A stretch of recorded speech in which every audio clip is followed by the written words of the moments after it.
You shouldn't assume, Shane. What's that? You shouldn't assume Ole Miss going to actually whoop Florida. Come on. This is one hell of a talented team. They've not looked like it on the field. Maybe they look like it here on Saturday for their new coach, Lane Kiffin. Shout out Ole Miss, Shane. Favored by 13.5 points over the Florida Gators. Over under 53.5 total points. 7 o'clock Eastern, 6 Central. Nationally televised on ESPN. How's this nationally televised? And shout out, Shane, who do you got, Florida or Ole Miss? You know, we all remember this game last year, right? And I think there's going to be so many storylines going around this one, right? Is this Lane Kiffin's new job? Is this the team that's going to knock them off like they did in 2024? And, you know, I feel like, I don't want to say give up, but there was definite give up in Lexington last week with the Florida Gators. I don't think we see that 2 weeks in a row. Obviously, there was some mistakes, and like you said, we've got defensive linemen committing on coming back to this program. So maybe there was a little come to Jesus meeting this week in the swamp, you know, because they got talent, Mike, and that's why we scratch our head. That's why we were so tough on Billy Napier, because this was a very talented football team, and it just surprised us why we kept getting the same results. Ole Miss, I don't question the talent on this squad. I think with Lane Kiffin at the helm, Ole Miss is playing some of the best damn football I've seen up there in Oxford, and I feel like that defense is starting to slowly come around too, which is even better. Getting better at the right time, if you ask me. Part of me says this should be a close game, but the other part says Lane's going to beat Florida one last time before he joins them. Give me Ole Miss 42, Florida 20. 42-20. Yeah, and Good I think night. Florida gets that last one late. This isn't a close game at all. They haven't given up that many points all season. I know. They haven't played Ole Miss either. They played Georgia. They played A&M. Played Texas. Played LSU. Played Miami. That team is not the same. There's I'm trying to see how many times Ole Miss scored 40. A lot of wind out of their sails. Hey, you can knock my points all you want, but it's the right score. So, okay. In the comments, somebody said, "Hey, the winner gets Lane Kiffin." What if they actually did something like that? How competitive could this ball game be? What if that's how we actually decided these things? You know. I do wish that there was a little more, back in the day, they had those coliseums and people walking in, and, you always see them like gladiator movies and stuff. I wish there was somebody did that AI video where the stadiums could be a little more intimidating. I wish they kind of did something like that. Maybe not necessarily change the rules to get a head coach, but, maybe have a little extra something on the game. Yeah. So you think, based on your score, it sounds like you just think there's no pride in that Florida locker room anymore. No, I wouldn't say pride. I mean, there is some. But is there 22 players of pride? No, I don't think we're there. I saw a lot of bitching and complaining on the sideline last week, Yeah. This is the same team that was spitting in people's face week 2. So it's not far-fetched to think that maybe this locker room's not as gelling as we would like. AO Army's an excellent point. Remember, Shane's dead last in the picks. Damn. Why you got to bring that up? Just ruined my day. I still think there's a team out in there, Shane. I think in their hearts, again, it's Kentucky. Kentucky's got their number, whatever reason. Mark Stoops got their number. Florida's beaten Ole Miss 3 in a row, Shane. Ole Miss don't have Florida's number. I can promise you that. And who knows, Shane? There might be players in that Florida locker room that are sitting here saying, I got to ball my ass off for Lane Kiffin because he's going to be seeing everything we do. He, for all we know, he's going to be our head coach. Yeah. At some point, Shane, and I already sense it with the fans. You can look at the comments yourselves. They get defensive. Say it, Mike. Say it. He ain't leaving. He ain't leaving. I'll give you money to say he ain't leaving. It's getting bad, Shane. Yeah. And it's getting worse as the days pass And Lane Kiffin's got that contract extension on his desk that he ain't signing. So at some point that may, I don't know that really is going to affect the players, but it may. And if it does, it's going to be this game. It's not going to be the Egg Bowl. It'll be this one. So, there's going to be a little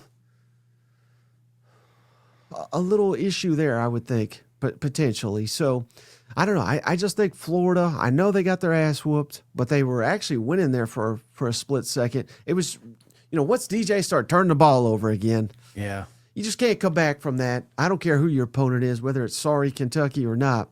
I guess I should stop calling them sorry. They got multiple SEC wins now, but I still think Kentucky's a sorry team that I don't even know if they can beat Tennessee Tech. So we'll see about that. But I think Florida is able to run the football. I think DJ Lagway, again, he's a Gator through and through. Yeah. It's funny how quickly these fans turn on these players when I get it if they're not playing well, but that guy's done everything but he can to support Florida, support his coach, and do it the right way. I think he continues to do it this Saturday. I think they give Ole Miss all they can handle. The problem, Shane, of course, Trinidad Chambliss, Keywan Lacey, they got some talent over there, of course, at Ole Miss. And I don't know that Florida has got the weapons to keep with them for 4 quarters of ball game. But I think this is an upset special. I really do, Shane. Give me Ole Miss 27. Give me Florida 17. I like Florida to cover the spread. I think this is a game that not necessarily goes down to the wire. Yeah. But I think going into the fourth quarter, it'll be a 1-possession game.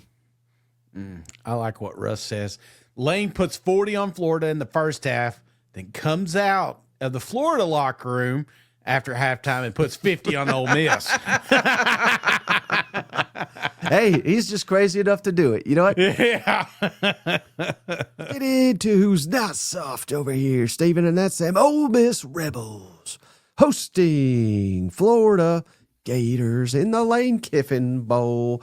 Rebels favored by 15.5 points. The over-under's 53.5 total points.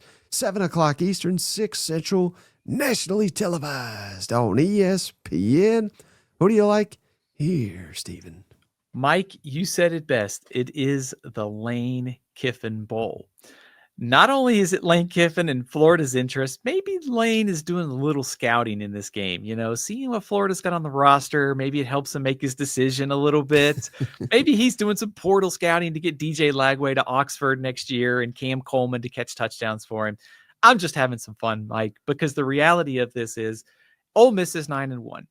They are, I think, 1 win away from the college football playoff, because I think if you win this game and you're 10-1, absent some kind of crazy scenario, Ole Miss is probably safe to make the college football playoff. So I think, given the fact that Mississippi State is a couple weeks away and it's not the next game, that helps Ole Miss. They shouldn't overlook Florida. And there's also the element of finish the job. They came to the doorstep last year and they didn't do it. And they give Florida and Oxford and a chance to just take care of business and get a step closer to the playoffs. So all the motivation is on the Ole Miss sideline, and especially after we saw the Florida performance last week. I hate to say the word quit, Mike, but there was a lot of concern from what I saw in the second half. Now, maybe they reset this week and they get motivated for this trip to Oxford, but I wonder about the fight left in this Florida team. And so with all that being said, it really feels like everything here favors Ole Miss on Saturday. Is that fair? Not according to the coaching odds that I just saw, Steve. That's the only edge I can find for the Gators in this matchup. But yeah, no, and I don't even know if you've seen this, but this is pretty weird. But even interim coach Billy Gonzalez was asked multiple Lane Kiffin questions during his press conference, like, hey, how do you think Kiffin will fit in as the next coach, and things of that nature. So, I mean, you could say it's a distraction for Ole Miss. It's equally, if not bigger, distraction for Florida, because I don't think any of those coaches or players know their status next year in Gainesville. So, yeah, I mean, this is the distraction bowl, if nothing else. But Yeah, unless we get flawless DJ Lagway, unless we get some weapons to emerge, which I don't know how that's possible because all their main guys are banged up or out for the year. On the perimeter, I'm talking about. But like you said, with the prize picks, we need Jaden Ball to take over. We need our defense to suffocate. We got to force Trinidad to beat us deep because that's kind of like the lone weakness I see in his game. But that is just asking a ton, particularly when this team essentially cost you a playoff bid last year. I know Kentucky was kind of more at fault for causing Ole Miss to lose it, but Florida, same deal. I mean, that was equally, if not worse, a loss because it was all there in front for Ole Miss. But yeah, I mean, I'm really struggling to see any sign for Florida other than this is just the SEC, and what happens one week not necessarily indicative of what's going to happen the next week. I do think Florida will give them a game, but it's very difficult to predict that they're going to win this one. Close games have kind of been the theme. It feels like everybody's kind of bunched together. I do wonder if some of that starts to separate a bit as we come down the stretch and like what two teams have to play for and all that. I think if you want to make the case for Florida to win this game, I think it starts with there's a motivation factor for DJ Lagway. Like last week was just, like Nussmeier, like to be benched. It's almost like mind boggling back to the preseason. So maybe there's some motivation to get back on track, albeit the skill talent's pretty shorthanded. Florida has been under 300 yards in back-to-back games, and that can't happen on Saturday. So I think the path is like you get a motivated Lagway, but you're running the ball. Jaden Ball has a huge game. Ole Miss is 13th in the SEC against the run. Maybe you can shorten this game. You're able to let Ole Miss drive, but you hold them to 3 points instead of 7, and you make it a 4-quarter game, especially if maybe you can frustrate Ole Miss and they start to panic a little bit. That would be my path for an upset for Florida. I think if you're Ole Miss, you probably watch that game against Kentucky and think, if we can get off to a fast start, we can put these guys away. Because what happened at Kentucky, they could fold again. And so I think if I'm Ole Miss, get ahead early, don't let Florida hang around. And that's Trinidad Chambliss and these receivers and Keywan Lacey getting going. The first kind of half of the season, it felt like Florida's defense was holding teams under 400 yards or so, but they've been giving up a little bit more recently. So there's plenty of room here for Ole Miss, I think, to operate. And like I said, I think how the first quarter goes could kind of dictate the rest of the game. If it's close, I think maybe Florida can turn it into a 4-quarter game. If not, if Ole Miss is ahead, it's kind of tough to see a path here for the Gators. And would you put any stock into this, Steven? I'm just thinking out loud here, but in this portal era, this NIL era, I think there's going to be a lot of people watching, obviously, Florida's roster for, guys that they're interested in. And I think a lot of coaches will probably really key in on these last couple games when they're seemingly I believe if Florida wins out, they can go to a bowl game. So I don't want to say there's nothing to play for, but not championship aspirations, but basically they'll be viewing who quits, or however you want to say it, who strains, who doesn't, and who's out there laying their ass on the line. I think that if I'm a player, if you have good counsel, they're telling them, I mean, it could be literally anybody on Florida's roster right now that's available, but it could be the difference between you getting a very lucrative offer and not getting one in the transfer portal. I think that would be quite the motivator for me. What's your thoughts on that? I think that's spot on because, we joked about it on the Monday show, Mike, but everybody's a free agent, whether you're a player, whether you're a coach, you're starting to think about next year, like, what are you putting on tape? What's your motivation level? Well, the motivation level ought to be, if my future isn't here, it's over here. And it's because, I'm able to play well. I don't think you want to put a bunch of, iffy performances on the tape the next couple weeks and show that to for NIL purposes. I think that would certainly hurt. So I do think like individual motivation is there. If I'm Florida, the team motivation's got to be that last week was just so bad. And that can't be the team that we finished this year with. Like, we still got a chance to go to a bowl game. Let's go to Oxford. Let's fight. And let's maybe ruin the Ole Miss season, because if they ruin it, helps the chances of Lane Kiffin going to Gainesville, because you could interview him earlier before that for the playoff. So Right. All right. So all being said, Steven, who you got winning? Mike, I don't think Ole Miss is going to make the same mistake it did last year.